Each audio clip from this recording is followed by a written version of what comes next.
Kylo has Ladson in a force hold beside you, and you know if you don't do something that he's not going to last much longer. You screw your eyes shut and try to send out a message with your mind. Kylo, it's not what it looks like. Let him go. You open your eyes to see Kylo tilt his head slightly to the side, as if he had heard you. Suddenly, you can feel yourself move again as you stand up straight, bending your knees slightly as you hold both hands out in front of you. I said let him go, you shout, but it's both with your voice and with your mind, and as you push him, it doesn't come from your hands, it comes from your mind and your body and your spirit, as if your entire being threw itself at Kylo while your feet remain stationary on the floor. The effect is immediate. Kylo stumbles backwards into the doorway, as if you had actually shoved him back, and Ladson falls to his knees. You try to help him up as he sputters and gasps to try to catch his breath, but he just pulls his arm away from you as he starts to run to the door. Not so fast. Kylo's voice is distorted through the mask, and as he extends his hand, you can see Ladson's head snap back as his entire body freezes.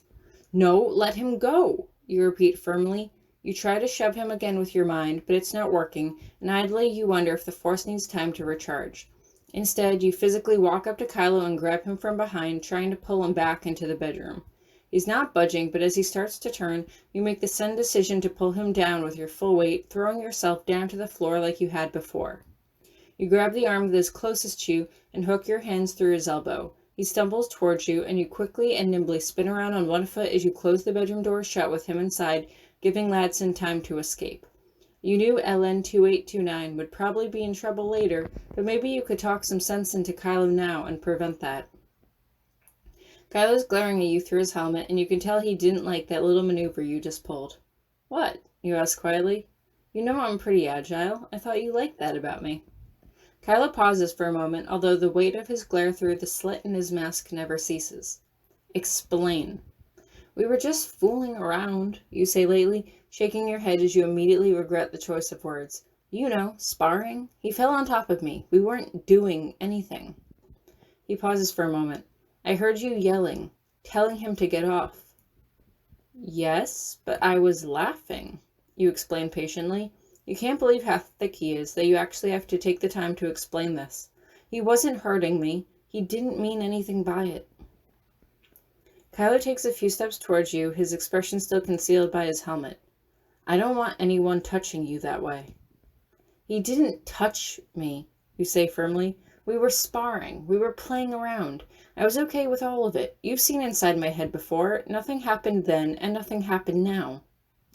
Your eyes glance down to grab his gloved hand as you lead it up to your temple. Don't believe me? Have a look.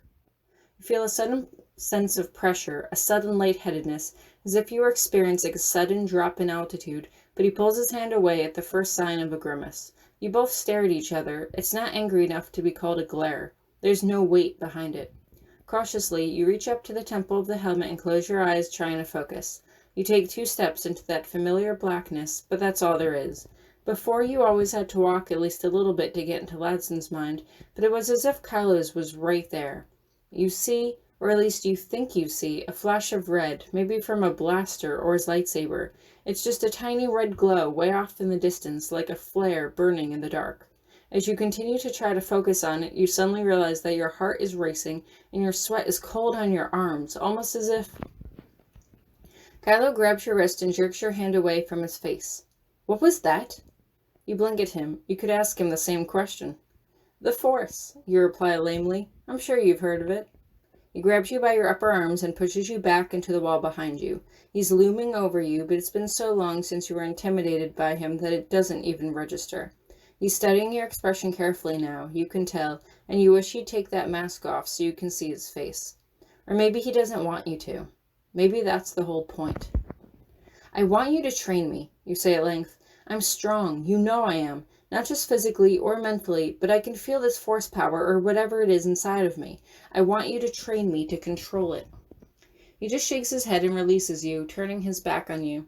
You lean back against the wall and cross your arms over your chest, waiting for him to gather his thoughts. It's not up to me, he says at length. Then can I talk to the guy in charge? The words are barely even out of your mouth before Kylo thunders his reply. No! Okay then, you say simply, exhaling through your nostrils. Guess I'll just have to go on teaching myself then. Don't, he says firmly, but you can sense something else in his voice, and he almost sounds resigned. I know you care about me and want to protect me, but it doesn't really help me if you don't tell me anything that's going on, you say quietly.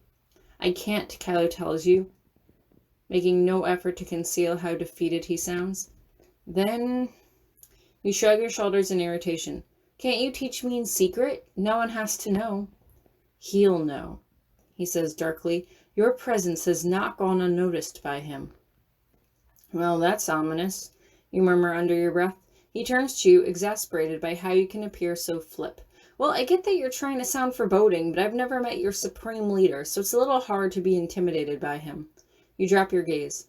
Although you seem to be intimidated by him, so that should tell me something right there. He takes a step towards you and you flinch instinctively. It was that damn mask keeping you on edge. You immediately relax as his fingers stroke your cheek, but you wish he would just take it off. He knows about you. You let out a breath, trying to appear annoyed and not the least bit affected. Again, good thing or bad thing? He tilts his head to the side, and at first you think he's not sure before you realize that he just doesn't want to say. Suddenly it occurs to you that this Snoke person might be able to get inside Kylo's head too. As much as you didn't want Letson getting in trouble, you didn't want Kylo to get in trouble either. Hey, you know what? Don't worry about it, you tell him, trying way too hard to compensate for the fact that you just basically spent your previous week training. It was just a one-time push, right? Probably didn't mean anything. It was just a fluke, right? Just a fluke. The harder you tried to appear nonchalant, the harder it was for Kylo to take you seriously. On some level, you probably assumed that, but even still, you had no idea what he was about to do next. He fiddled with his belt for a moment and pulled out his lightsaber. Involuntarily, you pressed your back against the wall, trying to make yourself smaller. The thing pretty much radiated bad vibes, and you didn't like it, not one bit. Take it, Kylo offers it to you, and you stare at the slit in his mask. Are you fucking kidding me? You demand. No! Incensed by your rejection, he grabs your wrist and pulls your hand forward, pushing it into your hand as he curls your fingers around it. You hold it away from your body as far as possible, as if it's a vicious animal that might strike you. Turn it on, Kylo orders, the low rumbling of his modulator making his voice sound more threatening than it should. I can't, you tell him. If I do, I'm going to lose an arm or a leg, or I'm going to end up accidentally slicing you in half. He sighs and positions your hands on the hilt, holding it out in front of you at an angle so you won't hurt yourself with it if you summon the blade. Even still, it seemed to have a mind of its own, and you couldn't be sure that it wasn't going to leap out of your grasp and slice your hand off anyway. Okay, fine, if you're so intent on me killing you, you huff. How'd you exactly turn this thing on anyway? There's a force toggle, Kylo tells you. You need to channel the force in order to summon it. Okay, really, that push thing was a fluke, you insist. I'm not going to be able to do this. Try, he orders, and you roll your eyes and take a deep breath. He was not going to stop until you humored him, so the best you could do was, well, try.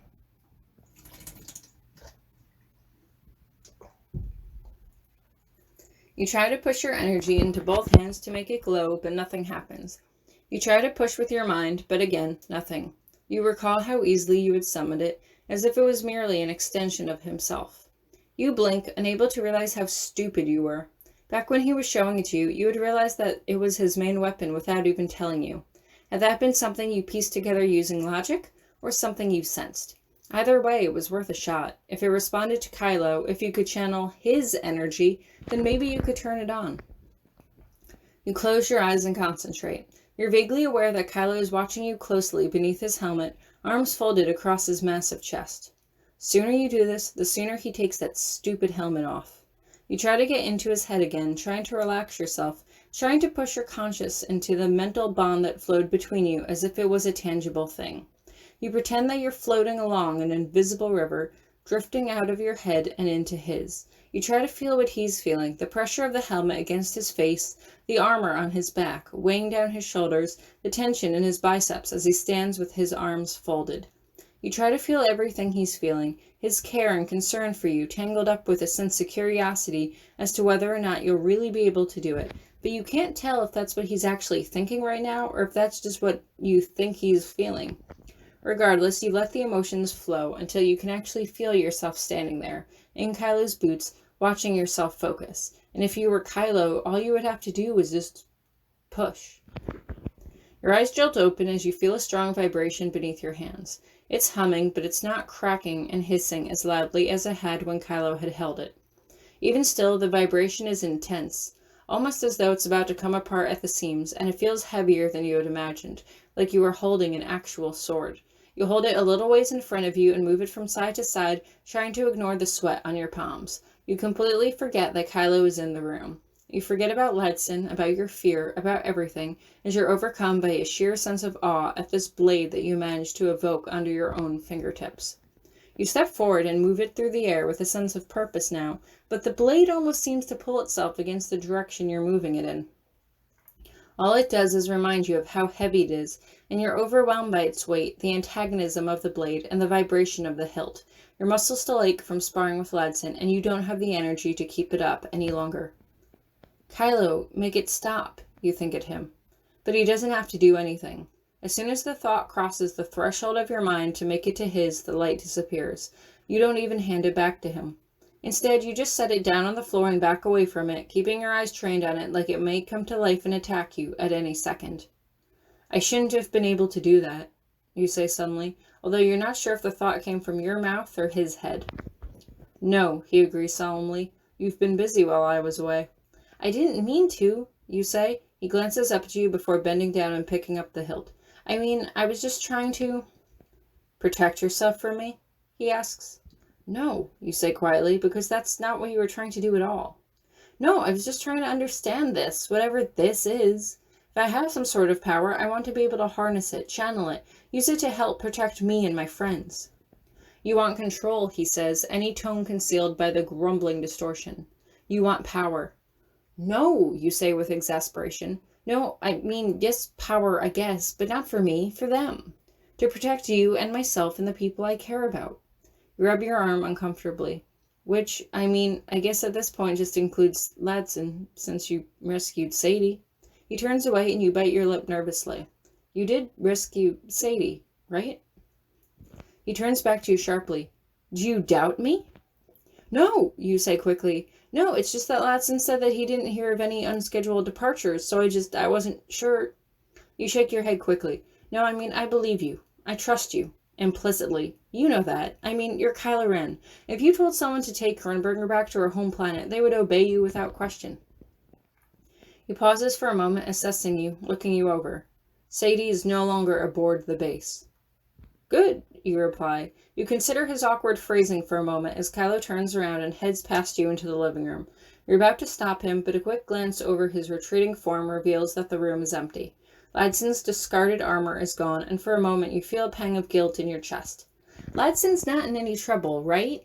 Kylo just grunts as he takes off his helmet, and you wait in the bedroom as he undresses. Seriously, he didn't do anything wrong. If you really want to see what I've been up to, look in my head, not his. He doesn't answer, and you wait with your arms crossed over your chest for him to return. When he finally reappears in the doorway, you can't help but let a grin float to your face as your eyes skirt across the features. Dark eyes, sharp nose, full lips, his hair still wavy and perfect somehow underneath that helmet. He glances down at your reaction, almost as if he's blushing. I've missed you, he says quietly. I missed you, you tell him. A lot. You push her back against the wall as he approaches you, lifting his hands under your thighs as he hoists you up to his level. You slip your arms around his neck and brush the tip of your nose against his. You came back, you murmur against his lips, feeling the delicate, tender skin beneath your own. I promised, he replies simply, and his voice is that low, husky tone that you love so much. You don't hold anything back.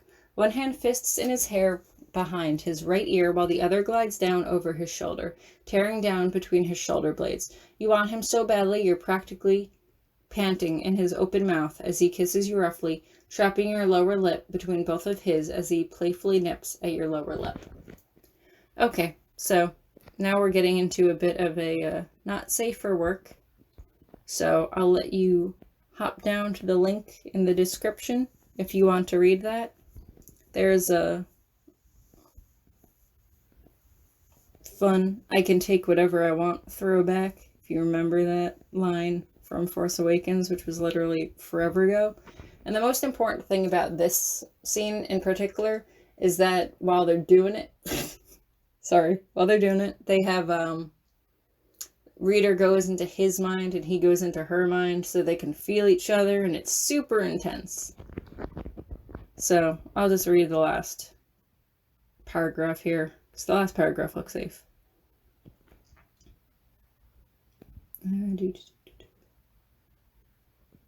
That was intense, you think at him. He lifts his head up slightly to regard you before he lowers his head back down against your chest. Yes. You hesitate for a moment, realizing that this might have been the first time you really heard his voice in your head, having a conversation. Pillows, you think? He lets out a loud groan that sounds almost boyish as he moves off of you, collapsing face first down in the pillows at the top of the bed. You curl up against his side, draping one of your legs over his, and one of his hands finds yours as he interlaces your fingers, pushing your palms together. I love you, you think at him, as you close your eyes. You slip into a tranquil sleep almost a second later, but right before you do, right as your mind is bordering on the edge between wakeful consciousness and idyllic dreams, you think you can just barely hear his voice in your head, echoing the same words you had said to him not a moment prior.